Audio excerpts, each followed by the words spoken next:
check it out, folks. Sample donuts here. Sample donuts. Incredibly small, puny donut samples. Well, well, well. I see your mother is finally letting you dress yourself these days, Stitch. Darren Donald. Oh, that's right. Your daddy's the Donut King. Nice lineage. At least our ancestors are cold-blooded reptiles, Dongle. I'll have you know that I'm related to a gaggle of rich and famous people. I just finished my genealogy report for class.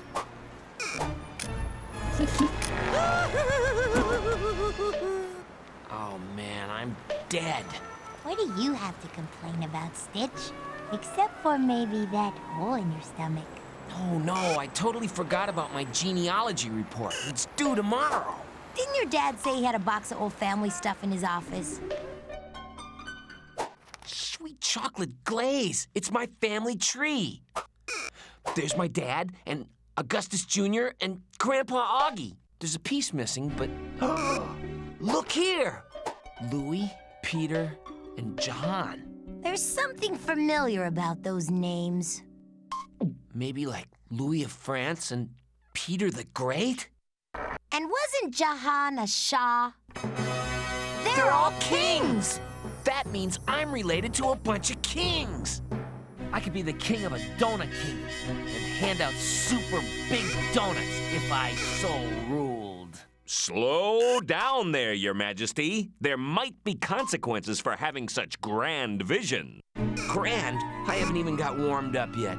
Well then, Mr. Majestic, let's drop in on your so-called relatives and see.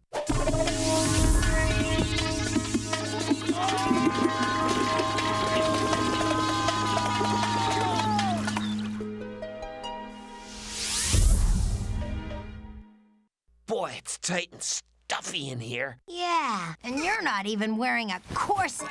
Where are we? It's 1710, and you've landed at the Palace of Versailles, recently built by King Louis XIV. I know about Versailles, an incredible palace worthy of my great, thanks, great-grandpa Louis. Hello? Stitch, I heard a voice come out of your rear end. The king's palace is tight for space, but there is no need for us nobles to sit on top of one another.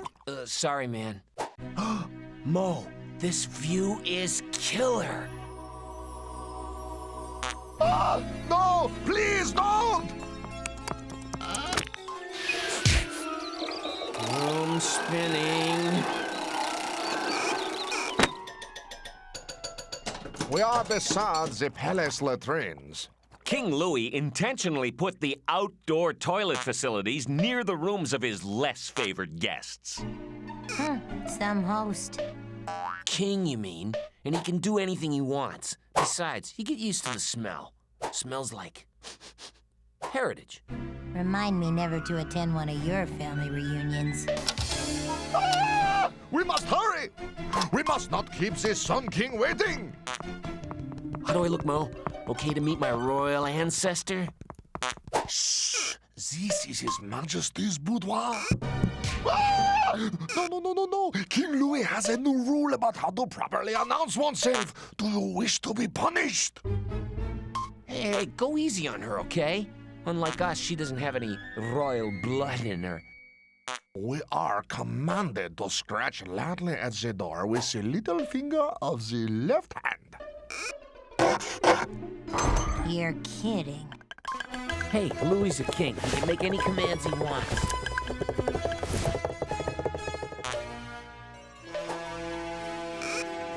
Ugh, have these socks ever been washed? His Majesty's feet might be cold. Pass them along.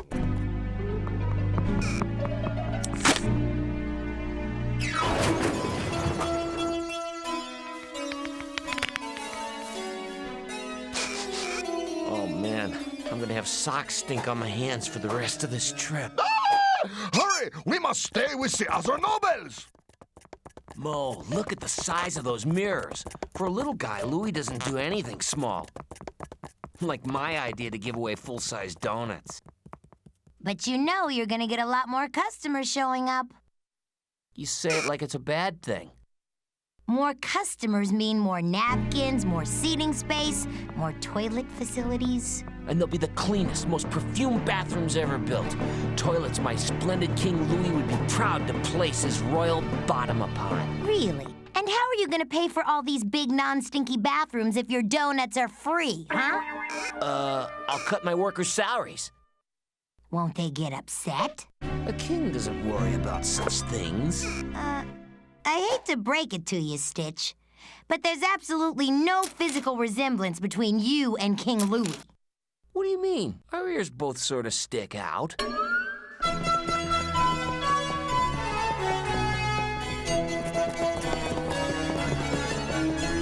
Oh, yeah. Louis knows how to throw a party. Look at all these people. He only wants us around to give him compliments, and so he can have someone to order around.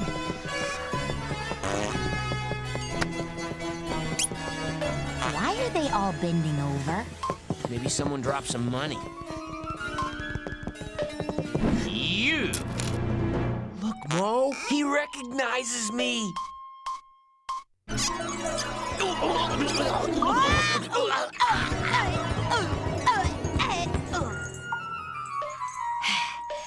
Boy, did you misread that body language. I can't believe he didn't recognize me.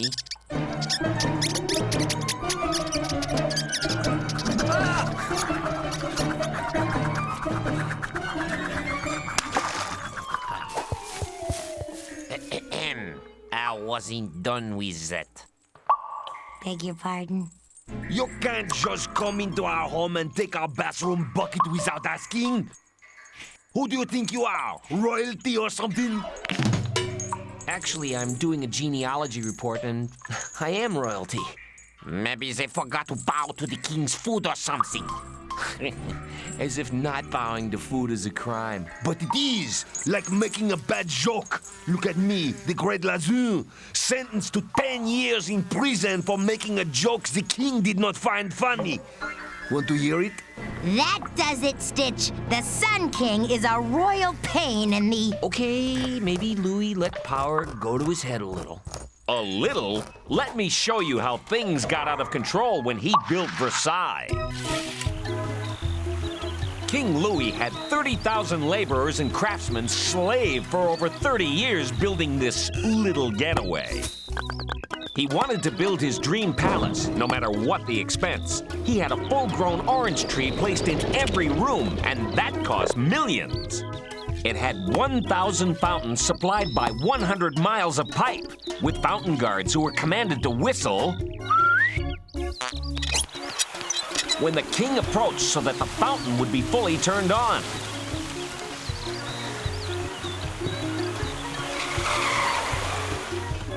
And when France's absolute ruler ran out of money, he didn't pay his architects. He threw them all in prison. Yep, his country may have almost gone bankrupt and his people lived in poverty, but King Louis ended up with a nifty place to hang his crown. Honey, I'm home. Gee, guess he was kind of a heartless guy. Speaking of heartless, let's cheer things up a little with a quick quiz. Long after King Louis died, during the French Revolution, grave robbers broke into his tomb and stole his heart. It was eventually sold to a man who, A, put it in a picture frame, B, played tennis with it, or C, ate it for supper. A. B. Wrong. It was C. William Buckland, Dean of Westminster, munched on Louis's dried-out old heart to see what would happen.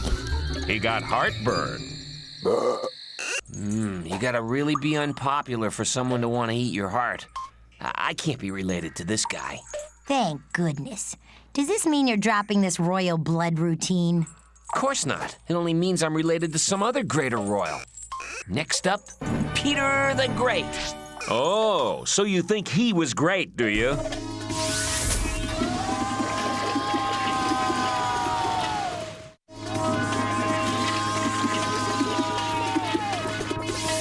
Powder me with sugar. Look at that view. Da! I mean, yes. It's 1720 and you're in the new capital of Russia. St. Petersburg, home of my dear relative, Peter the Great. I can't wait to meet him in person.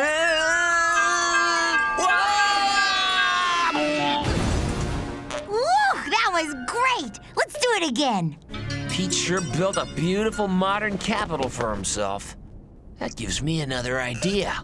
Just as long as it's not about donuts. Modernized donut production. I'll build a towering palace dedicated to donuts and me, of course, the royal visionary. I'll call it Donutopia. That costume of yours is squeezing all the blood out of your brain, isn't it, Stitch? Careful, friend. You just had a brush with royalty. Just humor him. I'm Vladimir Velputinov, nobleman to Tsar Peter, in charge of church bell melting and peasant drafting. Melting and drafting? You two peasants are hereby drafted into the army for life. Peasants? You must be mistaken, for I am royalty. And don't bother trying to run. No one escapes from Velputinov. Look out below! Come on, let's get out of here. Not before setting Val Poop me off straight. He thinks I'm a peasant. But I insist, Your Majesty. Little help here. Church bells falling out of the sky? What kind of nutty city is this? Peter ordered all church bells melted down into cannonballs to use in his many wars. And he was ruthless about drafting peasants by the thousands. What is it with these kings and their stupid laws? Hey, what if I were to make a royal decree that everyone had to eat donuts? Can't you see you're acting just like Louis and now Peter? I am not. Donuts are a major food group. Pipe down, you jibber-jabbers. Everyone in Mother Russia, even the church, is subordinate to the throne. And that means you too, so stay off my bed. Throne? He's talking about his throne. That's Peter the Great. You can't be Peter the Great. I am too Peter the Great. Right. The Tsar of all Russia sleeps in a commoner's house. Yeah, and wears crummy old raggedy clothes. Yeah. Peter the pretty darn good, we'd believe. Maybe even Peter the not so shabby, but not. I, Peter, live and dress like a common person to better understand and lead my people. Hey, you think if I dressed like a commoner and ate donuts like a commoner, it'd make me a better donut king? You, a king? For your insolence and for disturbing my sleep, you shall suffer a greater torture than any of the 100,000 people who suffered while building my St. Petersburg. How about Stitch gives you some free donuts and we call it even? And you shall join him. Now might be a good time to spin us out of here. All in good time. Now, here's a little something. No, home. Send us home. No, really. Here's a little something about St. Petersburg. Stitch, if you want to be like Peter the Great, you too could transform a worthless marsh into a big old capital city with just a few tools and 100,000 of your closest comrades. On second thought, best not make them too close of friends on account of the fact that they're all going to die. Start with a war-torn bit of bog, frozen half the year and waterlogged the other half. Then, enslave thousands of workers to transport millions of tons of earth to raise the squishy land above sea level. Then, have those same poor workers sink thousands of wooden piles to support all the buildings. Then, after killing off over 100,000 workers, you've got yourself a lovely picture postcard city. A city built on bones. Oh! Gee, he sounds as creepy as King Louis. Do you suppose I'm not related to this guy either? You know, no one in my family was over 6 feet tall, not even Grandma Stickbean. So why are we here? Help me out here. What would be the best way to torture you two randoms? Go, Stitch, go! Go! Toss him out the window. Now, why didn't I think of that? But how shall I torture you? Hang on, Stitch! I'm right behind you! A bit repetitive, but it works. This is it, Stitch. And even though it's pretty much all your fault that we're about to die, I'm glad we're friends. Hey, did you hear what I said? Yeah, and there's no one else I'd rather share my donut reign with than you. We're about to die and you're still thinking about donuts? Huh? Die?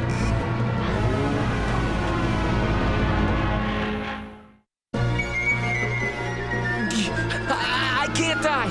I must fulfill my destiny as the rightful ruler of Donutsburg. We're gonna be fish food because of your crazy vision. Have you learned nothing? Actually, yes. This donut costume chafes my bum.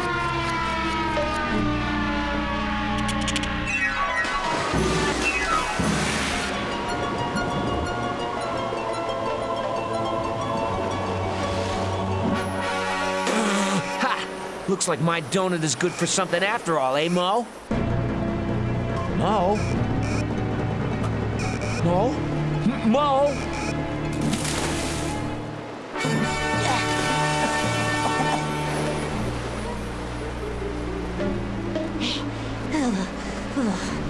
So, have you learned anything or not? Yep.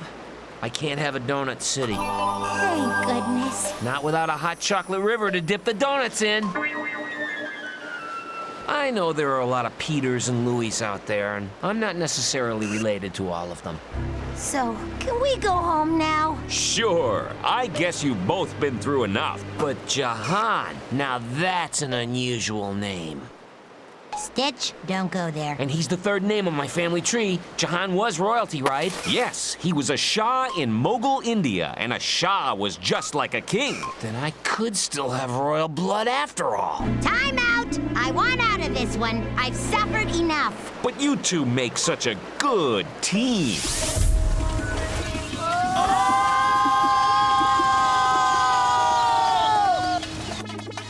Welcome to Delhi, India. It's 1653 during the reign of the Mughal monarch Shah Jahan. Wow, the Taj Mahal. It's even more beautiful than in the pictures I've seen. Yeah, beautiful. A little help, please.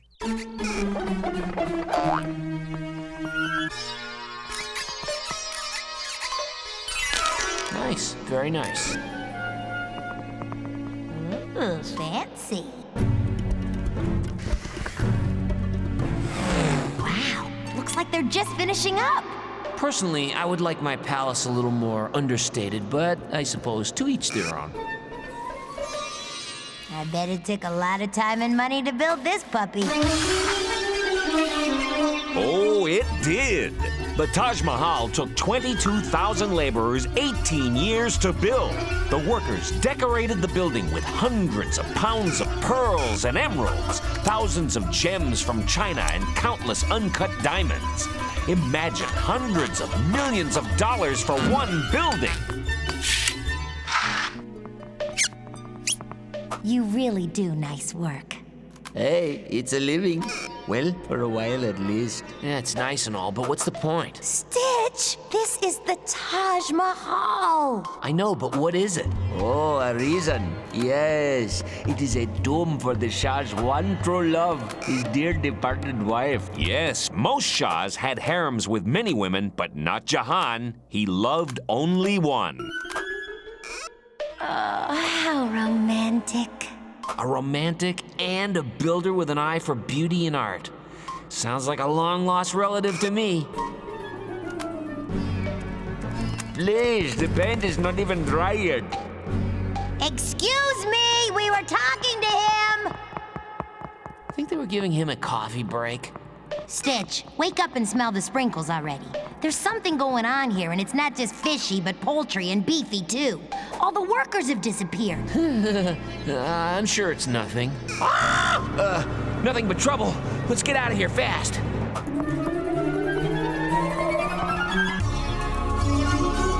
Say hi to Shah Jahan, you two. Oh, hi, bye. As an admirer and distant relative, can I just shake your hand before we leave? With pleasure. See? A good guy. And you can leave as soon as my gene cuts out your eyes and tongues. Your eyes, so that you may never gaze on anything more beautiful than my beloved's Taj Mahal. Your tongue, so that you may never describe it to anyone. Could you do the eyes first? I'd hate to see you cut out my tongue. Joking, little... Doesn't anyone have a sense of humor around here?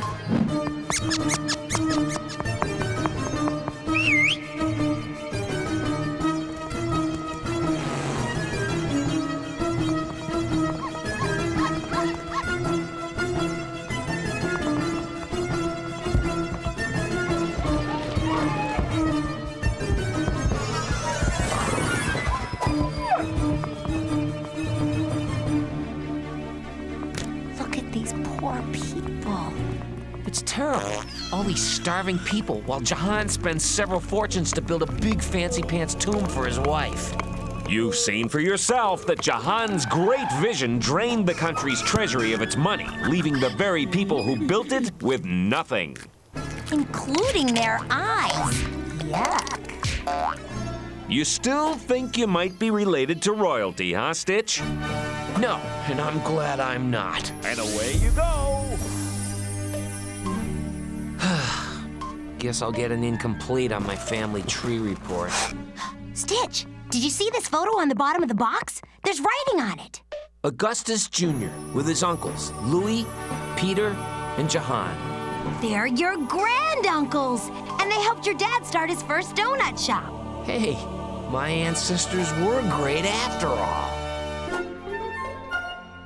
So you're gonna be okay handing out little donut samples? Yep. No way I'm gonna let some silly grand vision get in the way of other people's comfort, safety, and happiness. I'll drink to that. Hot chocolate?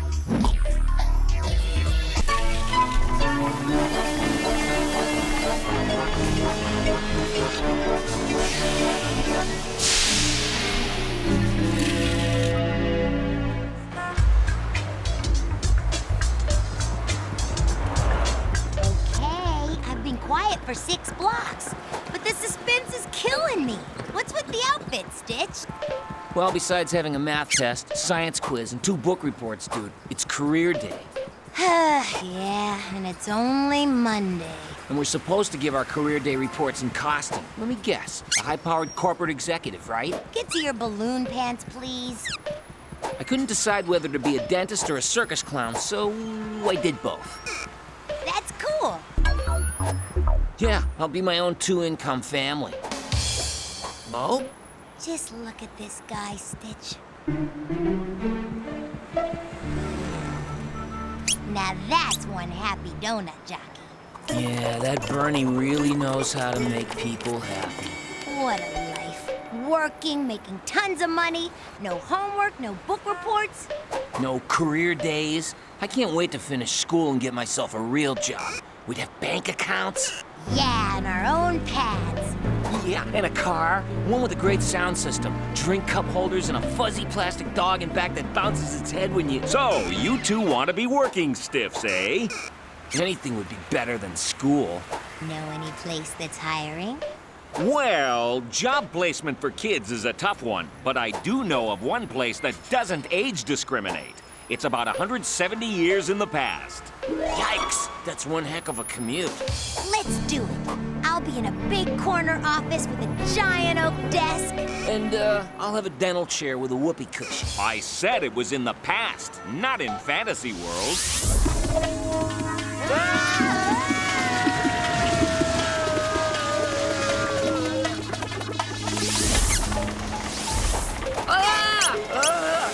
A killer robot from the 9th dimension!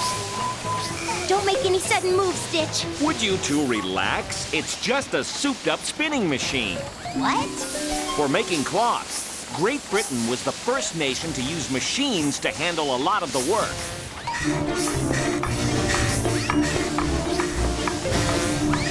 Look, Stitch. We're back in the Industrial Revolution. Bingo! Welcome to London, England, where it's 1840, around the same time that penny postage was established in Great Britain.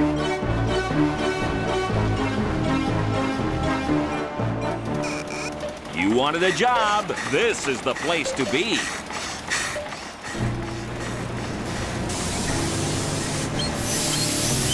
Stitch! Help! I'll save you, Mo. Oh, help! As you see, on-the-job accidents were common. Oftentimes, kids climbed inside the machines to clean them while they were still running.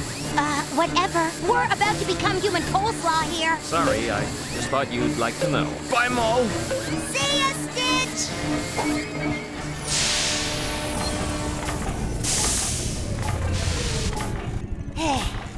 I've only got 2 words for these people. Safety first. Who shot down me driveway?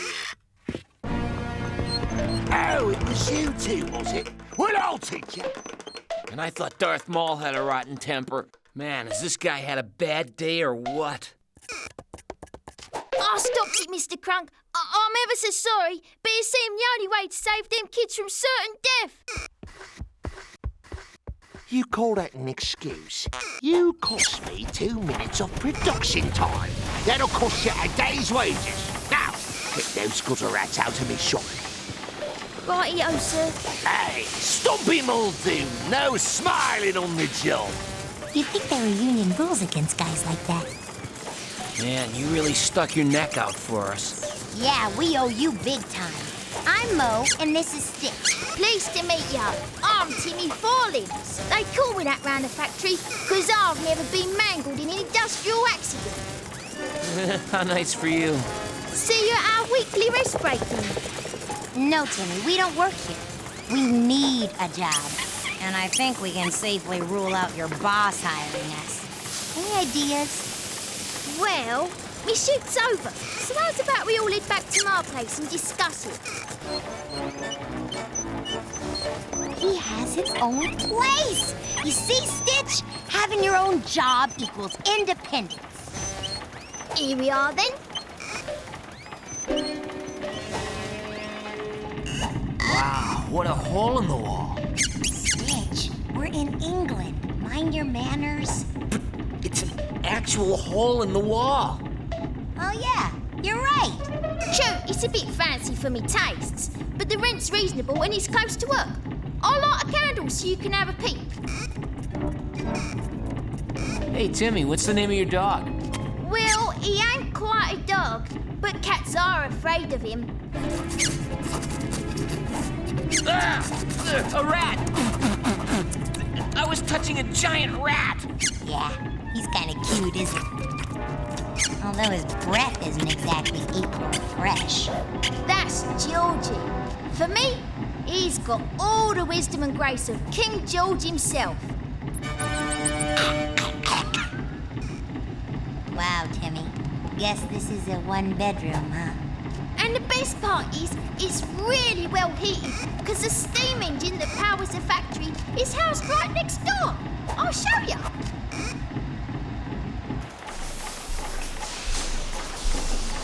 Ain't she a beauty? A marvel of modern invention, they say. Wow, Stitch! This machine started the Industrial Age and changed the whole world. Right, Mo. Use of the steam engine spread through Europe faster than corn through a goose. Take a look. Welcome to SET, Steam Engine Technology. We're excited about a wondrous new machine that has changed the face of England, the steam engine. Listen to this happy customer. My spinning wheel was nothing until I replaced my old-fashioned water wheel with a steam engine designed by James Watt and Matthew Bolton.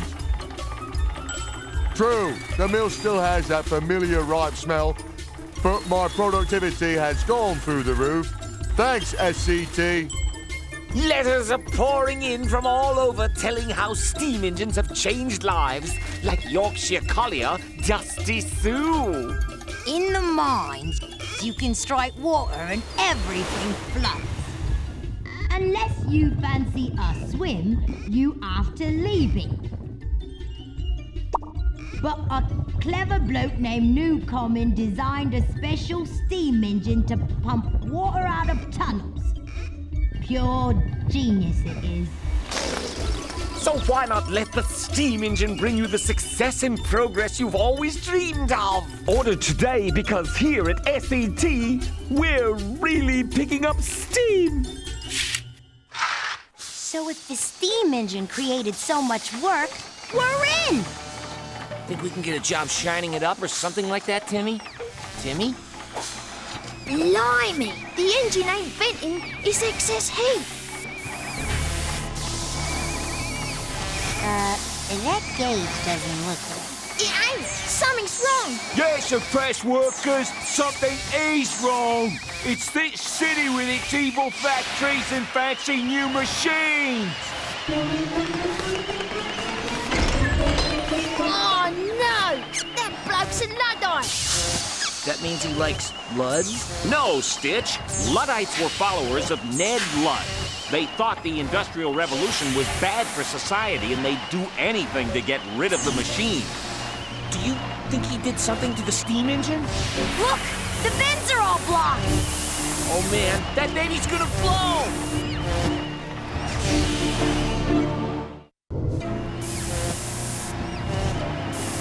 Oh, no! What are we gonna do? Get it in gear, that's what. Coming through!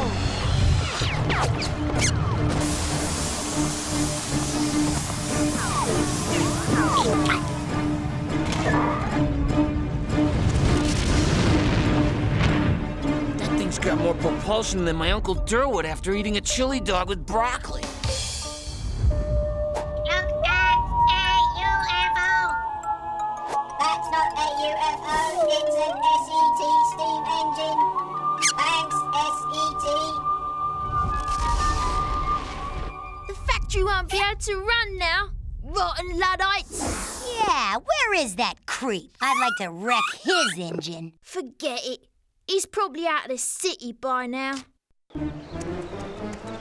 Ha! Another Luddite victory! The time draws nigh when we will wipe all cursed machines from the face of it.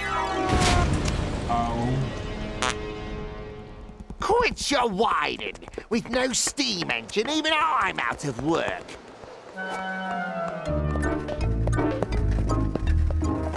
Sorry you lost your job, Timmy. What do you say we hunt for work together? Rightio, there's more than one way to earn a shilling in London. Follow me, you lot. Uh-oh, it's getting dark. I think it's gonna rain. Not rain, Mo. Dirt in the air. These factories spew out so much soot and coal dust, they sometimes need to burn streetlights during the day. So the local weather would be partly cloudy with an air quality advisory for the rest of your life. Wait a minute. If it hasn't rained, why is it so muddy? Well, it's not exactly mud. Something tells me we're not gonna like this. You guessed it. Ew. With so little plumbing around, people dump their raw sewage into the streets. Do we really want a job this bad? We can't give up this easy. Once we're big moguls, we'll hire someone to drive us around. Timmy knows this city. We'll have jobs in no time. Okay, but whatever happens, don't splash me. There were all kinds of jobs for kids during the Industrial Revolution. Like chimney sweep apprentice. Sweeps needed children because they were small enough to climb up inside the narrow chimney shafts. But the kids faced the danger of falls, suffocation, and, well, other occupational hazards. Kids also worked as corpse collectors. They searched the Thames River for drowned people whose bodies could be sold to medical science. Excuse me, I'm not dead. I was just holding my breath. Holding one's breath is very invigorating. Sorry, my mistake. There was also the job of tosher, someone who searched sewer pipes for coins that might have accidentally washed into the drains. Of course, toshers had to brave flash floods, sewage, cave-ins, stinky poisonous fumes, and local wildlife.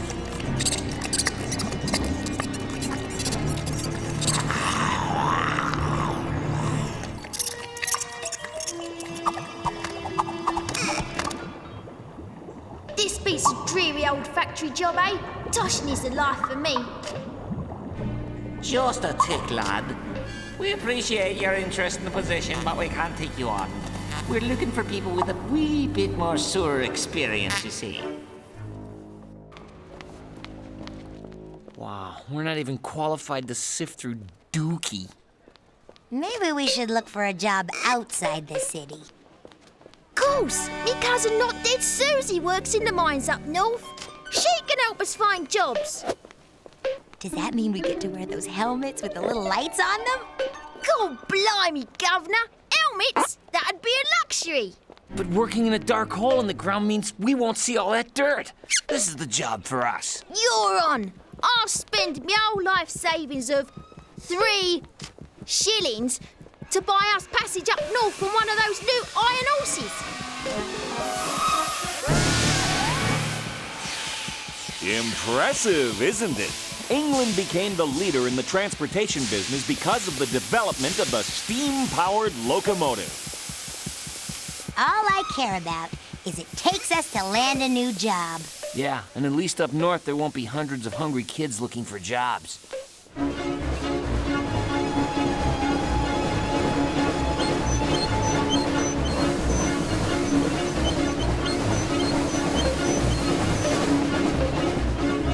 All right, who's here to work the mines today? Roger Stinky Breath? Not here. He's got scurvy. Oh. Carl Two Toes? Absent. Got cholera. How about Jane No Knees? Jane No Knees? No, Dropsy. Excuse me, sir. Is Not Dead Susie still working here? Not dead, not dead, not dead. Yep, she's still with us. Greasing carts down in number 5 shaft.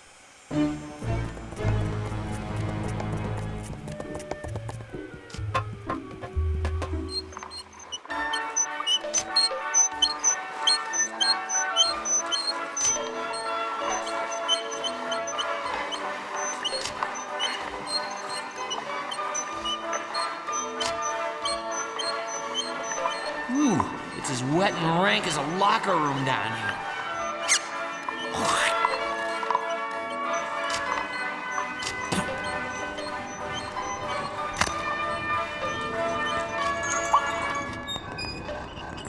Isn't it hot enough without making a fire? Oh, that's a ventilation furnace to create a draft and push the air around down here.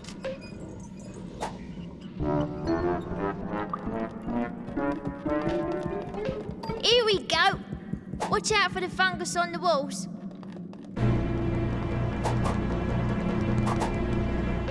You first, Mo. After you. No, I insist.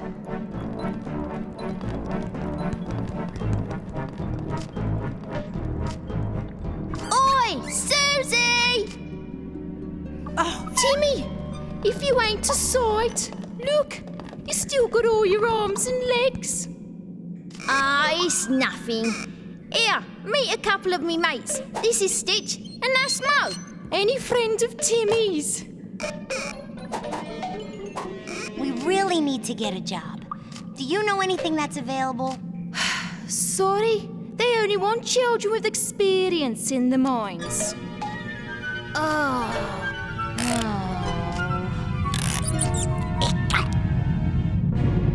Oh, we've got to find a job soon. My stomach rumbling is getting out of hand. That's not your stomach, mate. That's a cave-in!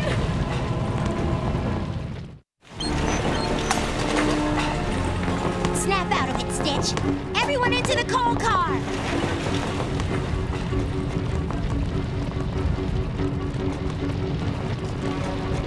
Here's a little expression to keep in mind. Girl power.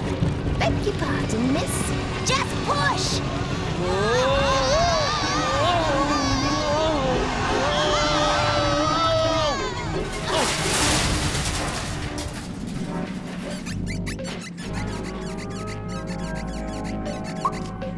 Oh man, I'm never gonna get clean.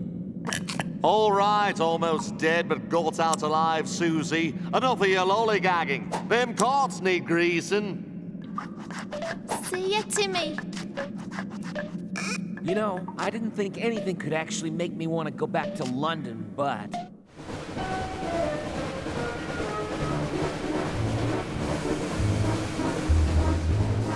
Okay, Timmy, what's our plan now? This is just a wild shot, but how about maybe working in a soap factory? Afraid not, Stitch. There's only one job left for kids in our situation. Right, Georgie? Oh, great. The rat doesn't even like it. Oh, it ain't such a bad life, really. As long as you don't mind... stealing. Oh, no. We're not gonna go there, Timmy. Yeah, nothing's worth stealing over. Hello, Timmy? No! Don't do it, Timmy! It's not worth it. Oh, I say. What have we here, then? A street thief, eh? Do you know where I'm going to send you? Ah, please, Governor! Not jail! Yeah, he'll be all locked in and cramped up. Then again, might be roomier than me old hole in the wall. No kid should be sent to prison. Prison? Oh, heavens, no. I'm Lord Ashley, president of the Ragged School Association, and I'm going to send him straight to school. Go on, pull the other one, Governor. School's only for posh kids. They're for children just like you. Can you believe it, Georgie? We're gonna go to school. But your dog will have to stay outside. Now, how about you, young man? Would you like to go to school? I can't believe I'm gonna say this, but yes, bring it on. Tests, book reports, pop quizzes, even locker inspections. Strange fellow. And you, miss? You bet. Having a job is for the birds. Well, you know, adult birds. School, school, school! Yeah, no more sweeping, corpse collecting, toshing, or mining for us. Come on, you lot. Sorry, Timmy, but our school is in a different district. Yeah, but good luck. Study hard.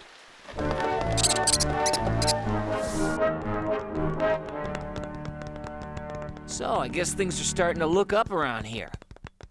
Yeah, it didn't look so good there for a while. Yes, the Industrial Revolution did create a lot of problems in society, but they cleaned up their act thanks to some good folks called reformers. You've already met Lord Ashley. He offered free education to poor children. Florence Nightingale gave up life as a wealthy upper-class lady to clean up terrible hospital conditions. Famous authors like Charles Dickens sought to reform through their literary works. In 1842, Parliament passed the Mines Act, so women, girls, and kids under 10 years old wouldn't have to work in the mines anymore. There were hundreds of these noble reformers working to clean up the mess and confusion made by the Industrial Revolution. It was a dirty job, but, well, you know. Can we go back to school now? Yeah, I'm getting really hungry. Don't you two want to stay for another few days? You know, see the sights? Hey, you want to get splashed? Okay. Boy, a few hours of degradation and misery and the sense of humor goes right out the window.